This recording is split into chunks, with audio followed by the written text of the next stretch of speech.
Good evening, I'm Keith Tate. I'm Gail Searens. Thank you for joining us this evening. One mother and 12 young children. They have no food, no clothes, no shoes, and no place to go after getting evicted. The Tampa mom says she's asked for help, but to no avail. Did the system fail her? That's what 8 on Your Side wants to know. News Channel 8's Jeff Patterson is in our Tampa newsroom with a story that has many different turns. Jeff? Indeed it does, Gail. Angel Adams says her children are a gift from God, but now she needs help caring for them. Adams is blaming the Hillsborough County Sheriff's Office Child Protection Team and others for her problems. In my case, they done been in my life 6 months and I'm homeless. 37-year-old Angel Adams blames the system for her problems, a system of social service agencies trying to help her. Adams has 15 children, 12 who are now living with her in this small motel room.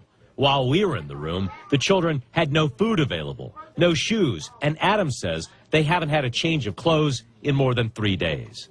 A concerned employee of the motel called us after seeing her plight.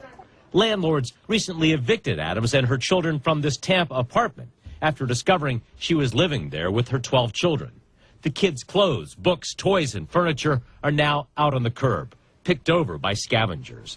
The building's owners say they gave ample warning to Adams, warnings they say she chose to ignore. We tried to help them, and I think several other agencies, with paying of her rent and the paying of her utilities and stuff, did more than their part. But Adams says her life didn't start to fall apart until social service agencies got involved.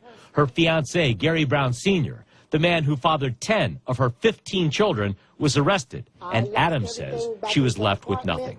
I don't have any clothes. People been donating food just around here, just helping me out with food, and I don't have anything. We called the Department of Children and Families to see what they've been doing to help. DCF says Hillsborough Kids Incorporated has been helping by paying Adams rent, even providing her furniture. Adams says it isn't enough. Somebody needs to pay for all my children, and mine and Gary, all our suffering, all our pain. Somebody needs to be held accountable, and they need to pay. Adams says it isn't enough. Somebody needs to pay for all my children, and mine and Gary, all our suffering, all our pain. Somebody needs to be held accountable, and they need to pay. Adams says it isn't enough. Somebody needs to pay for all my children, and mine and Gary, all our suffering, all our pain. Somebody needs to be held accountable, and they need to pay. Somebody needs to be held accountable, and they need to pay. Somebody needs to be held accountable, and they need to pay. And they need to pay. And they need to pay.